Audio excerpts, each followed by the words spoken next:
Hi, good morning, guys. Welcome to Pandey English Academy. I am Bhagirath Godara again with a new video for class 7th. This is the third video of this lesson, Gift of Chappal. This is the third video. I have published two more videos of these lessons. So before watching this video, I recommend those who are new on this channel to watch these two videos earlier. Then you can understand this video. And I also request to subscribe it, to like it, to share it with your friends. This is the video dedicated only for the questions answers of these lessons. In earlier two videos I have taught lesson and now we learn about the question answers. So without any delay, now we proceed for the lesson. Yes, the first question of this lesson is what is the secret the Meena then नहीं आएगा यहाँ पर the Meena shares with the Mridu in his backyard. Meena ने मीना नहीं मीना ने मृदु के साथ में क्या सीक्रेट शेयर किया? थोड़ा क्वेश्चन कंफ्यूजन वाला है यहाँ पे, ध्यान दें। तो क्या है? Meena share the secret in his backyard that they का मतलब मीना और रवि जो थे ना उनके पास में, they have found a kitten in front of their house in this morning. उन्होंने को बताया कि हमें आज एक बिल्ली मिली थी, कैट मिली थी आज ही, और वो हमने बैकयार्ड में छुपा करके रख रखी है, उन्होंने ऐसा बताया था। केप्ट इन देयर मतलब देयर का मतलब बैकयार्ड में उनको इसको रख रखा है, ऐसा उन्होंने बताया। Next question of this lesson, how does Ravi get milk for kitten? अब बिल्ली भूखी थी, बिल्ली का बच्चा भूखा था, उसके लिए दूध जो था वो रवि ने किस तरह से मैनेज किया, क्योंकि घर के अंदर बिल्लियों को पिलाने दूध तो कोई देने वाला था नहीं, तो उसने कैसे उस चीज को मैनेज किया, कैसे वो दूध को ला पाया, ये यहाँ पे बताना है। तो इसका आंसर है Ravi manages to get milk from kitchen by pretending. Pretend का मतलब होता है बहाना बनाना, बहाना बनाते हुए, एक एक नाटक सा रचते हुए। उसकी मम्मी ने पूछा कि क्या कर रहे हो, तो कहा कि मैं खाना खा रहा हूँ, मुझे भूख लगी है ना, इस तरह की वो बात करता है। क्या करता है? Ravi manages to get milk from kitchen by pretending to be hungry, कि मैं भूखा हूँ, और टू प्रूव दिस, इस बात को सिद्ध करने के लिए, टू पार्टी मीन्स अपनी मदर को, he has to drink the most of milk, उसको आधा मिल्क तो पीना ही पड़ा। then he bring his tumbler to the backyard, फिर अपने बर्तन को पीछे ले आता है, and empties it in a coconut shell, और coconut shell में इसको खाली कर देता है। I think you have understood this lesson very well, these answers very well. I have explained them. If you have any doubts, you can comment me in your comment box. I'll reply you firstly. Now next questions. Who does he say kitten's ancestor are? अब रवि ने मृदु को बताया था कि बिल्ली के पूर्वज कौन से हैं, एंसेस्टर कौन है, बिल्ली जो है किस परिवार से, किस कम्युनिटी से बिलोंग करती है। मैंने आपको पहले ही बताया था, बिल्ली जो है ना वो टाइगर फैमिली से बिलोंग करती है। बिल्ली और टाइगर का एक ही फैमिली है, जैसे ह्यूमन बीइंग आदमी और बंदर की एक ही फैमिली है। चिंपांजी जो होता है ना, इन दोनों का फैमिली एक ही है। Now do you believe in his story? क्या जो रवि स्टोरी बताता है बिल्ली के एंसेस्टर के बारे में, क्या आप उसमें विश्वास करते हैं? देखते हैं। ही सेज, रवि कहता है that ancestor of the kittens are the line of the Pallava Pallava Pallava kings की जो लाइन्स है ना, पल्लव किंग्स की फैमिली इससे संबंध रखती है। मतलब पल्लव के राजा राजवंश में लायंस हुआ करते थे, टाइगर्स हुआ करते थे, तो उन टाइगरों के परिवार से ये निकली हुई है। द महाबलीपुरम ऋषिकेट उस कम्युनिटी का नाम था, which has emblem of the Pallava dynasty. No, ये तो उसका आंसर है जो उसने स्टोरी बताई थी। क्या आप इसमें विश्वास करते हैं? नहीं, I don't believe in this story, मैं इसमें विश्वास नहीं करता हूँ। Fourth question, Ravi has a lot to say about MP Punai. MP Punai कौन है? वो does this show? MP Punai, MP Punai का मतलब है महाबलीपुरम, एमपी, है ना। महाबलीपुरम नहीं, नॉट महाबलीपुरम, ये महेंद्रन पूर्णिया ऐसे कुछ नाम है इसका। ओके, महेंद्रन बेल के इसका कैट का नाम ही महेंद्र महेंद्र था, है ना। Purnia MP Punai. What does this show? This shows that Ravi has sound knowledge of history. अब एमपी पुनई के बारे में, बिल्ली के बारे में जो कहानी बताता है, उससे आपको क्या लगता है कि रवि क्या है? तो उससे हमें ये पता चलता है कि रवि बहुत ही इंटेलिजेंट, और वो हिस्ट्री का उससे बहुत अच्छा ज्ञान है। He has rich imagination power, उसमें एक अच्छी काल्पनिक शक्ति भी है। Now what was the noise that startled? Startle का मतलब होता है सरप्राइज कर देने वाला, है ना। What was the noise that startled मृदु? ऐसा कौन सा नॉइज था जिसने मृदु को अचंभित कर दिया, है ना। जब ये सब बच्चे बिल्ली के पास में पीछे खड़े थे, और तब उन्होंने एक काफी देर वहां खड़े होने के बाद में इन्होंने एक आवाज सुनाई दी इनको, और वहां से उस आवाज को सुन करके आए थे। तो आवाज किसकी थी? वो आवाज क्या थी जिसको मृदु ने सरप्राइज कर दिया और महेंद्र का मतलब केट को डरा दे? वो आवाज किसकी थी? तो वो आवाज जो थी ना, वो हम इस आंसर में बताएंगे। It was the noise of lilies violin that startled मृदु एंड फ्राइटेंड महेंद्रन। जो लिली और म्यूजिक मास्टर जो म्यूजिक प्ले कर रहे थे ना, वो म्यूजिक प्ले की आवाज थी जिससे मृदु जो थी वो सरप्राइज हुई, और बिल्ली जो थी जिसका नाम महेंद्रन है वो डर गई थी। Find the text from the lesson, ऐसे एक टेक्स्ट से लाइन फाइंड आउट करनी है। That express that the music master is making very lovely music. जैसे ये हम कह सकते हैं कि म्यूजिक मास्टर जो था ना, वो बहुत ही अच्छा म्यूजिक प्ले कर रहा था।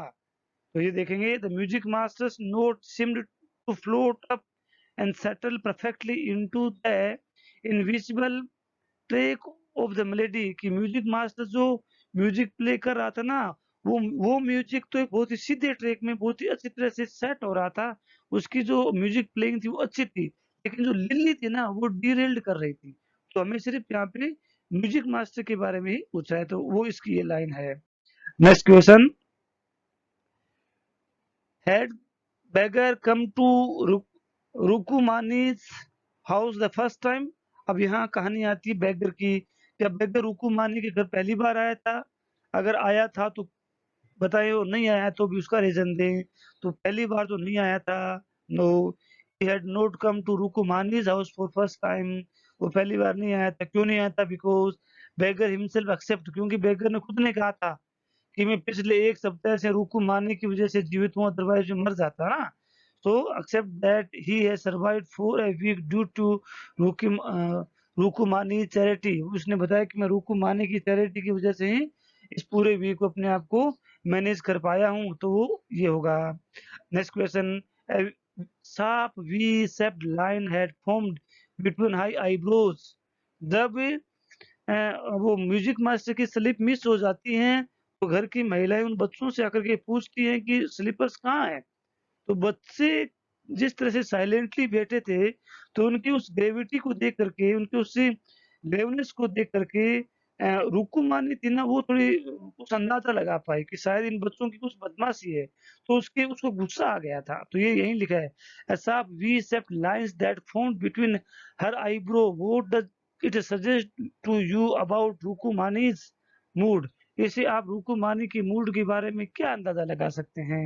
तो इसमें लिखा है, a sharp V-shaped line suggested that Rukumani was very angry and was going to lose her temper toward the children। इसे ये पता चलता है कि रुकुमानी जो थी वो क्रोधित हो गई थी और बच्चों को कुछ डांटने वाली थी, उनको अपना टेम्पर लॉस्ट करने वाली थी, उसको गुस्सा आने वाला था, ऐसा। नेक्स्ट क्वेश्चन, 9th क्वेश्चन आ गया है। रवि कंपेयर्स लालीज, ये लाली है, लिली नहीं है, लाली इज प्लेइंग ऑफ वायलिन्स। रवि जो है वो लाली जो म्यूजिक प्ले करे उसको किससे कंपेयर करता है? तो derailing A train going of the track. जिस तरह से ट्रेन अपने ट्रैक से गोइंग ऑफ हो जाती है ना, जब ट्रेन एक ट्रैक के ऊपर चलती है तो उसकी एक लैब साउंड आती है, आवाज आती है। लेकिन यही रेल अगर डीरेल्ड हो जाए, है ना, पटरी से नीचे उतर जाए, तो क्या आवाज आएगी? वो जो लय थी वो टूट जाती है। वो यही है, जो म्यूजिक मास्टर था वो तो बहुत सी रिदम के साथ में प्ले कर रहा था, लेकिन जो लाली जो थी वो उसको डीरेल्ड कर रही थी। Next question, trying to hide beneath the tree of chilies, Mahendran. ये टेक्स्ट देने हैं हमें, ये टेक्सचुअल क्वेश्चन है। आधी लाइन लिखी हुई है, आधी लाइन हमें अपनी तरफ से लिखनी है। तो क्या छुपाना चाह रहा था, है ना? So tipped a few chillies over him, जब उसने अपनी चिलीज को ट्री के लिए छुपाना चाहा तो कुछ चिली उसके पैरों पे गिर गई, उसके ऊपर गिर गई थी। The teacher played a few note on his violins and Lali, teacher music teacher ने कुछ नोट्स होते हैं वायलिन पे प्ले किए थे। तो फिर लाली ने क्या किया, Lali stumbled behind him on the violin, लेकिन लाली उसको प्रॉपरली फॉलो नहीं कर पाई थी। Next question, the beggar said that kind ladies of this house, beggar ने ऐसा कहा था, जब बच्चों ने ये कहा ना कि हमारी मम्मी ने कहा है कि आप कहीं दूसरे घर से खाना लीजिए, हमने आपको खूब दे दिए हैं, आप और कहीं जाइए। तब बेगर ने ये कहा था कि इस घर की बहुत ही दयालु महिलाएं, उसने क्यों कहा था, तो क्या कहा था, हैव, ये हाफ सेंटेंस है, आगे जुड़ जाएगा। The kind lady of this house have been very kind hearted and helped him serve for a week, इस घर की महिलाएं बहुत ही काइंड हार्टेड हैं और जो मुझे एक वीक, इस पूरे वीक को सरवाइव किया है, ऐसा उसने कहा। I think you are understanding all the questions properly. I have explained them to you, and by line wise you can also understand, you can take a screenshot of these last questions also. So next question, after the lesson was over, जब music master ने लाली को पढ़ा दिया था, उसकी उसमें की बात हो रही है। द म्यूजिक टीचर आस्क्ड लाली, तो बाहर आते ही उसने म्यूजिक टीचर ने लाली से क्या पूछा था, इफ पूछा था, if she had seen chappals, क्या उसने उसकी चप्पल्स देखी है क्या, देखी थी क्या।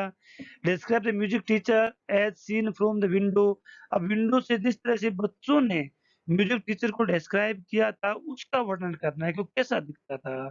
तो the music teacher was a bony figure, बहुत ही दुबला पतला आदमी था। He was a bald headed man with fringe of oiled hair falling around his ear, वो लगभग गंजा था, बेल्ड हेडेड था, लेकिन उसके कानों के पास ही कुछ बाल थे, उनको उसने फ्रिंज कर रखा था, गूंथ रखा था और उसके कानों के ऊपर से गिरे हुए थे। He had old fashioned tough, उसके ओल्ड फैशन कपड़े पहने हुए थे। Having a gold chain around his neck, अपने नेक में एक गोल्ड चेन भी डाल रखी थी। And diamond in his hand, he was beating the floor with his large skinny toe, और जब वो म्यूजिक प्ले कर रहा था तो वो अपने पैर से भी म्यूजिक के साथ अपने पैर को फर्श पर बीट करके साउंड क्रिएट करने की कोशिश कर रहा था। This is the right answer of these questions. Next question, 15th question is there. What makes Mridu that beggar has no money to buy slipper? मृदु ने ये कैसे अनुमान लगा लिया कि शायद बेगर के पास में चप्पल खरीदने के पैसे नहीं है, ऐसा कैसे पता चला? तो हम देखते हैं, the beggar stretched and showed his feet to the children, ये उसमें की बात है, जब बच्चों, जब बेगर अपने पार्क में बैठा था उस समय पाती ने, रवि की मदर ने बच्चों को कहा कि बेगर को कह दो कि आप किसी दूसरे घर से खाना लीजिए, हमने आपको एक सप्ताह तक खिला दिया है। तो उस समय ये बेगर उस गार्डन के अंदर बैठा था और बच्चे वहां गए थे और बच्चों ने कहा कि हमारी मम्मी ने ये कहा है, तो थोड़ा नाराज हुआ, लेकिन उसने क्या किया, बच्चों को अपने पैर दिखाए, तो पैर दिखाए, उन पैरों की स्थिति को देख करके मृदु ये अनुमान लगा पाई थी कि शायद बेगर के पास में पैसे नहीं, तो वो क्या हुआ देखते हैं।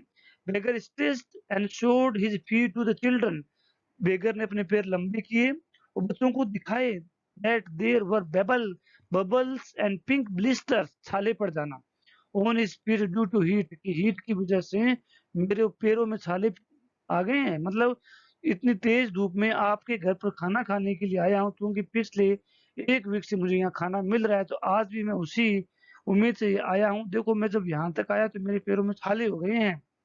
which conclude, जिससे वो मृदु अनुमान लगाती है that the beggar has no money to buy the slipper. Next question, what does what does she suggest to show her concern? तो अब मृदु ने बेगर्स के पैरों में छाले देखे तो वो उन पैरों में छालों को देख करके उन लोग बच्चों से क्या सजेस्ट करती है, उन क्योंकि मृदु जो थे ना वो तो उनके घर पर एक गेस्ट आई हुई थी, तो रवि मानी जो उस घर के मालिक थे, तो उनसे क्या कहती है वो हमें देखना है। Mridu was concerned about the beggar, वो बेगर की फिक्र करती है। She suggested to give him an old pair of slippers, वो कहती है कि हम घर में से कहीं चप्पल पुराने चप्पल की जोड़ी ढूंढ के ले आए, है ना, और इसको दे दें। देन हैव यू चिल्ड्रन, ऐसा सेंटेंस बोला था रवि की मदर ने, बीच में रुक जाती है वो, ऐसा हमने पढ़ा भी है। Have you children, see began, ऐसा वो शुरू करती है। Then seeing they were curious quiet, और फिर वो देखती है कि बच्चे बिल्कुल साइलेंट है। वेंट ऑन मोर स्लोली, फिर और धीरे धीरे अपने क्वेश्चन को पूछती है। Seen anyone, have you children seen anyone lurking around the बरामदा, वो पूछती है कि बच्चों आपने किसी को बरामदा के आसपास में घूमते भटकते हुए देखा है क्या। सो ये एक स्टेटमेंट है, इस स्टेटमेंट से कुछ क्वेश्चन पूछे गए हैं। तो इस स्टेटमेंट का पहला क्वेश्चन क्या है, वो do you think that Rukmani really wanted to ask, आपके अनुसार रुकुमानी की मदर रुकुमानी जो थी बच्चों से क्या पूछना चाहती है, तो क्या पूछना चाहती है, Rukmani wanted to ask that what they had done with the two slippers, वो ये जानना चाहती है कि आपने इन स्लीपर को कहाँ छिपाया है, क्या वास्तव में आपने छिपाया है या आप ऐसा डाउट किया जा रहा है, वो ऐसा पूछना चाहती है। नेक्स्ट क्वेश्चन, इसी का नेक्स्ट क्वेश्चन होगा ये, उसी स्टेटमेंट का क्वेश्चन है ये, why did she change her question, वो अपना क्वेश्चन चेंज क्यों कर लेती है। हैव यू सीन, है ना, हैव यू चिल्ड्रन उसने पूछा था, फिर थोड़ी रुक जाती है, तो वो क्वेश्चन चेंज क्यों कर लेती है, उसे धीरे क्यों बोलती है, तो उसका आंसर यहाँ मिलेगा, she changed her questions by seeing childrens quietness, बच्चों की जिस तरह की शांति थी उसको देख करके वो अपने क्वेश्चन को चेंज कर लेती है। शी बिकम श्योर, वो निश्चित हो जाती है that the children had done something wrong with the chappals, वो समझ लेती है कि शायद बच्चों ने चप्पल के साथ में कुछ ना कुछ गलत किया है। वो did she think had happened, उसके अनुसार शायद क्या हुआ होगा, she thought that children has hidden the chappal somewhere, उसने तो यही अनुमान लगाया था कि शायद बच्चों ने स्लीपर्स को कहीं छिपा दिया है, जबकि उसे ये पता नहीं था कि बच्चों ने स्लीपर्स को बेगर को दे दिया है। These are the questions. Now 18th question, ये 17th क्वेश्चन के 3 क्वेश्चन उसके पार्ट थे। अब 18th question, on getting Gopu mama slipper, अब रुकू मानी जो है बेगर को गोपू मामा के स्लीपर दे देती है ना, and the music master tried not to look too happy, लेकिन स्लीपर मिलने के बाद में जो म्यूजिक मास्टर है वो खुश नहीं दिखता है, क्या वजह है, भाई क्यों, ये हमें बताना है, क्यों नहीं दिख रहा था। ऑन गेटिंग न्यू स्लीपर, हालांकि उसको नई स्लीपर मिल गई थी, उसके स्लीपर बहुत पुरानी थी, उसे नई स्लीपर मिली तो उसे खुश हो जाना चाहिए था, लेकिन वो होता नहीं। On getting new chappals the music master did not seen happy, वो खुश नहीं दिखता है, seem happy because क्योंकि he had lied लाली, क्योंकि उसने लाली को कहा था कि देखो मैं ना माउंट रोड से मेरी स्लीपर्स को लाया था, ये स्लीपर्स बहुत महंगी है, ये एक दिन की से एक महीने की सैलरी के बराबर है, तो उस बात को कंपेयर करने के लिए वो खुश नहीं है ना, तो वो ये शो करना चाहता है कि आप वाले स्लीपर ना मेरे वाले स्लीपर के बराबर नहीं है, लेकिन मैं पहन रहा हूँ कैसे भी। उसने ये भी कहा था that his chappals were branded new, ऐसा उसने कहा था लाली को, really they were very bad, वास्तव में बहुत पुरानी थी। He did not want to show his gratitude to them, वो अपने ग्रेटिट्यूड को उन घर वालों को बताना नहीं चाहता, शो नहीं करना चाहता था। Next question, on getting gift of chappal the beggar vanished in a minute, जैसे ही बेगर को बच्चों ने स्लीपर दी वो 1 मिनट के अंदर वहां से गायब हो गया। Why was he in such a hurry to leave? वो इतना वहां से जल्दी क्यों गया था, इसको हमें जानना है। So beggar vanished hurriedly from there because he knew that children has given him chappals without seeking permission from their parents. उसने इस बात का पता लगा लिया था कि बच्चों ने घर वालों को बिना पूछे मुझे स्लीपर दी है, अगर मैं लंबे समय तक यहाँ रहूं और घर वाले बाहर आ गए तो मेरी चप्पल्स जो हैं वो सही नहीं जा सकती है, तो वहां से भाग गया। They might have taken back, उसके स्लीपर्स को वापस लिया जा सकता है तो वहां से जल्दी चला गया। 20 क्वेश्चन है, walking toward the kitchen with Midhu and Meena and Rukumani began to laugh. What made her laugh? जब वो स्लीपर देने के बाद में म्यूजिक मास्टर को रुकुमानी बच्चों के साथ में किचन की जब जा रही होती है तब उसे हंसी आ जाती है, तो ऐसे क्यों होता है? Walking toward the kitchen Rukmani began to laugh because वो हंसना शुरू कर देती है because she had given the chappal of Gopu mamu mama without his permission, बिना उसकी परमिशन को स्लीपर देती थी, जैसे कि बच्चों ने उसको दे दी थी। As the children had given to beggars she thought what would be my answer when he मतलब Gopu mama would ask about your slipper, वो ये सोचती है कि जब गोपू मामा अपने स्लीपर्स के बारे में पूछेंगे तो मैं क्या आंसर दूंगी, ऐसा वो सोचती है। आई think you have understood these questions very well. These are very good questions. कुछ क्वेश्चन बुक के पीछे के हैं, कुछ क्वेश्चन बुक के अंदर से भी दिए हुए हैं जो पीछे नहीं दिए हुए हैं। So learn them for the better marks. Okay. Now thanks for watching. I think you have understood this lesson very well. I have explained you. If you have any doubts, any queries, you can comment me in the comment box. I will personally observe your questions and reply you. Thanks for watching. Meet in the next video.